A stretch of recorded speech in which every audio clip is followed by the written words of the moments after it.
semuanya.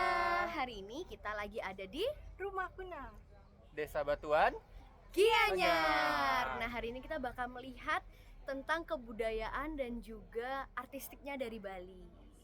Nah, di rumah adat Bali kuno terdapat beberapa elemen-elemen yang wajib terdapat dalam rumah orang Bali tersebut.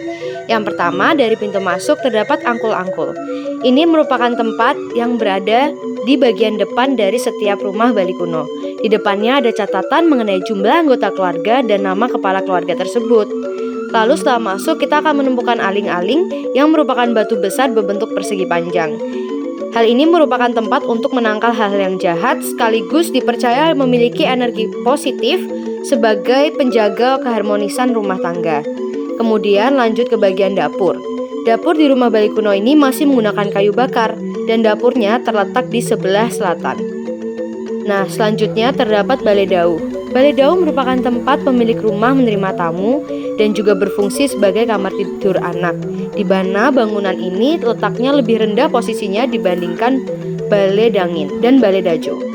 Balai Dangin merupakan tempat menerima tamu, kegiatan adat, dan juga tempat upacara meletakkan jenazah sebelum proses ngabin dilakukan.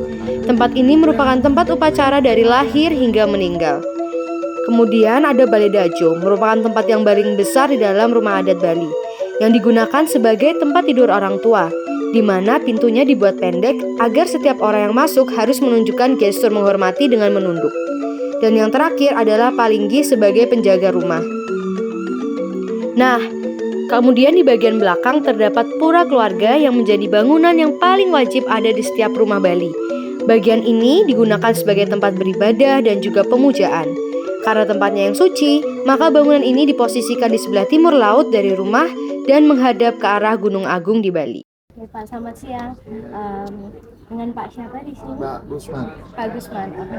Pak, tadi kan kita udah dijelasin mengenai struktur rumah Bali beserta dengan apa aja simbol-simbol yang ada di dalamnya. Menurut Bapak, kenapa sih ini penting untuk terus dipertahankan secara turun-menurun ke generasi selanjutnya? Karena menurut saya itu karena apa? Ini adalah simbol tubuhnya kita semua.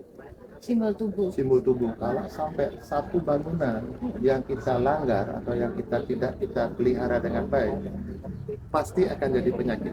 Oke, ada bencana. Ada bencana atau apa yang ditimbulkan dalam sebuah tempat yang rumah sekarang. Oke. Berarti kalau sampai sekarang masih dijalankan secara turun-menurun. Secara turun-temurun, karena seperti setiap hari, kalau kita kan makan mungkin setiap hari 3 kali, kalau di Bali makanya kita untuk aturan penghuni yang di luar kasat mata kita itu setiap hari cuma sekali aja. Kalau yang besarnya tiap 15 hari sekali. 15 hari sekali. Yang namanya Purnamo sama Tilem. Purnama sama Tilem. Kajang Klion juga 15 hari sekali jatuhnya gitu. Selanjutnya kita akan melukis di Puspa Aman, Desa Batuan. Lukisan Batuan memiliki kekhasan yang berbeda dari daerah lain di Bali. Lukisan-lukisan ini sering mengangkat kisah tradisional seperti Mahabharata, Ramayana, Rajapala, Tantri, atau Calanarang. Proses pembuatan lukisan Batuan melibatkan beberapa tahap. Yang pertama yaitu nyeket atau sketsa awal. Selanjutnya yaitu nyawi atau sketsa lebih jelas. Yang ketiga ada nyigar, memperkuat warna hitam dan putih. Selanjutnya membuat motif. Nasir atau pengaturan harmoni gambar. Selanjutnya ngucak atau efek jauh dekat dan terang gelap. Yang dilanjutkan oleh menyunin atau memberi kesan berisi. Dan yang terakhir adalah pewarnaan objek utama. Teknik ini menghasilkan lukisan dekoratif yang detail dengan latar belakang berwarna hitam pekat untuk memberikan kesan dimensi.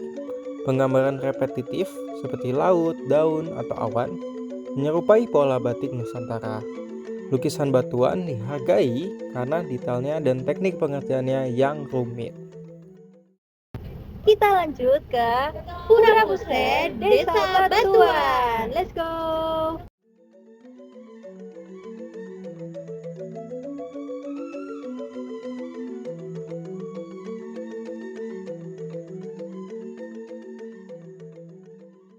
Halo, sekarang kita udah sampai di Pura Pusat Desa Batuan. Ayo kita jalan-jalan. Ini dia Pura Puseh Desa Batuan.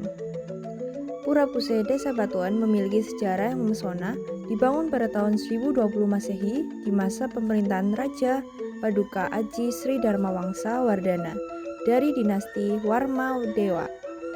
Dengan usia hampir 1000 tahun, pura ini dianggap spesial karena nilai sejarahnya yang tinggi.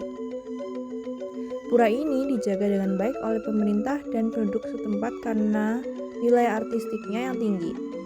Pintu masuk pura, Candi Bentar, membatasi bagian luar, Jaba Pisan, dan bagian tengah pura, Jaba Tengah. Pura ini dihiasi ornamen seni ukir khas Bali dengan bahan batu bata merah yang tersusun rapi. Meski sudah tua, bangunan ini masih kokoh. Di halaman tengah terdapat Balai Kulkul, Balai Agung, dan Kori Agung yang digunakan sebagai pintu masuk dan keluar para dewa. Terdapat patung kecil yang disebut Pratima sebagai simbol dewa sesuhunan dan merupakan benda sakral. Ada 2 pintu kecil di kiri dan kanan Kori Agung untuk umat Hindu yang ingin bersembahyang. Di dalam balai terdapat 3 lukisan dengan bingkai kayu ukir berwarna emas, menggambarkan lakon Batara Surya Krama atau Ngunang Runi. Lukisan ini memiliki banyak cerita sejarah dan pengunjung boleh memotret, namun dilarang menyentuh apapun yang dipamerkan untuk menjaga keaslian dan kelestarian lukisan serta patung yang ada. Pura Puseh Desa Batuan adalah simbol penting sejarah dan seni budaya Bali yang terus dilestarikan hingga kini. Selain itu, di Pura Puseh Desa Batuan juga terdapat berbagai prasasti yang dipercaya berasal dari zaman kuno. Oleh sebab itu, pura ini menjadi salah satu pura tertua di Bali. Sekian perjalanan kita di Desa Batuan. Thank you for watching dan sampai jumpa di video selanjutnya. Dadah.